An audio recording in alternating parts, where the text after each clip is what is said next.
करने के काबिल नहीं है। जिंदा तो वो हैं लेकिन वो काम करने के काबिल नहीं हो सकते, उनकी जो हालत है। हम आपके बीच में जिस तरह खड़े करें और जो सिचुएशन है वो किसी से भी नहीं छुपी हुई है। आप लोगों ने सभी ने जो कल सब्जी मंडी में साथ दिया है, हर किसी ने, मेरी माता और बहनों ने, बुजुर्गों ने, नौजवानों ने इस सरकार के जो जड़ से उखाड़ने का काम था वो काल आपने दिखा दिया। लेकिन इस जुनून को ना ढीला पड़ने देना और ना कम होने देना। 5 तारीख तक ये लड़ाई हर किसी ने अपनी समझ के लड़नी है और इस बहादुरगढ़ से ये बेरुखिया भी भगाने हैं और प्यार से भगाने हैं और अपने बहादुरगढ़ का विकास भी कराना है। विकास की कैसे होगा वो आप सभी जानते हैं।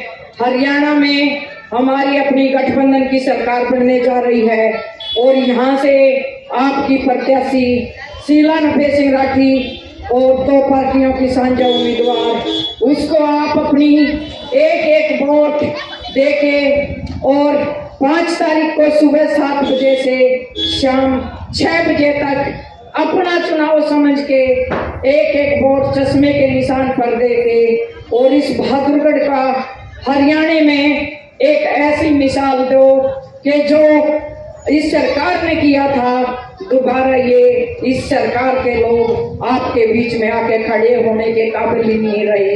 क्योंकि 20 साल से जिस तरह हमारा बहादुरगढ़ शहर इन लोगों ने लूटा है, 10 साल कांग्रेस की सरकार, नीचे हरियाणा में भी, ऊपर सेंटर में भी, और 10 साल बीजेपी की सरकार, नीचे हरियाणा में भी और ऊपर सेंटर में भी।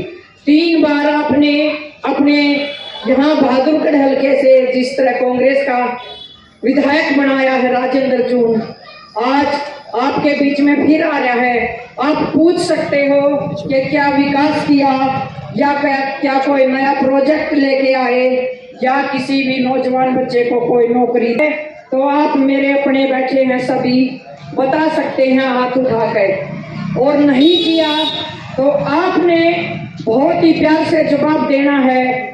अपनी एक वोट अपनी साझा उम्मीदवार को देके चश्मे के निशान पे, और 8 तारीख को जब आप लोगों का रिजल्ट आएगा और इस हरियाणा का, खासकर इस बहादुरगढ़ का जो गर्व से सर ऊंचा होगा, वो अलग ही पहचान होगी।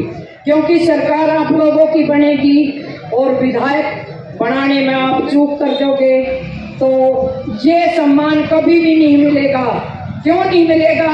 क्योंकि आप लोगों के बीच में आपके अपने चहीते चौधरी नभे सिंह राठी जी 2 बार इस बहादुरगढ़ के चेयरमैन रहे और 2 बार विधायक रहे और फिलहाल दूसरी बार वो पार्टी के प्रदेश अध्यक्ष थे।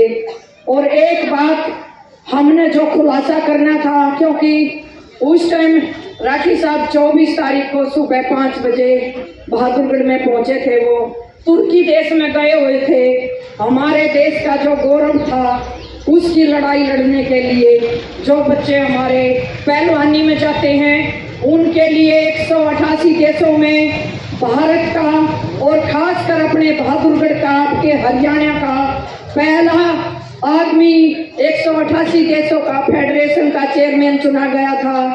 और वो इस सरकार को गवारा नहीं हुआ और 25 तारीख को शाम 5 बजे जिस तरह उनकी हत्या की गई, आप किसी से नहीं छुपी। मैं आपसे फिर हाथ जोड़कर अपील करती हूँ कि इस चूक ने मत चूकना, नहीं तो आज मैं आप लोगों के बीच में जिस तरह एक हाउस वाइफ खड़ी कर रखी हूँ, कल मेरी कोई और माता बहन होगी, उसकी कोई आवाज उठाने वाला भी नहीं होगा।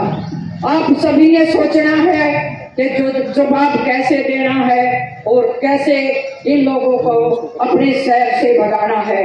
ये नभे सिंह राठी के 4 बेटे हैं, आप लोगों के बीच में खड़े हैं। खून तो उन्हीं का है, आप लोगों को कभी भी नाराज नहीं होने देगा, इतना वादा मैं करती हूँ। क्योंकि मैंने उनके अंदर कूट कर संस्कार डाले हैं और फुल एजुकेशन भी दी है। आप लोगों ने ये फैसला करना है कि दफे सिंह राठी दोबारा जिंदा देखना है तो आप लोगों के बीच में उनके चारों बेटे मिलेंगे। और जो भी हूँ, मैं एक हाउसवाइफ हूँ, जैसे भी हूँ, आज इस माइक के ऊपर खड़ी होकर बोलने के लिए मजबूरी सरकार ने करी हूँ। आपने मेरी बात सुनी, मेरा स्वागत किया। Thank you. दफे सिंह राठी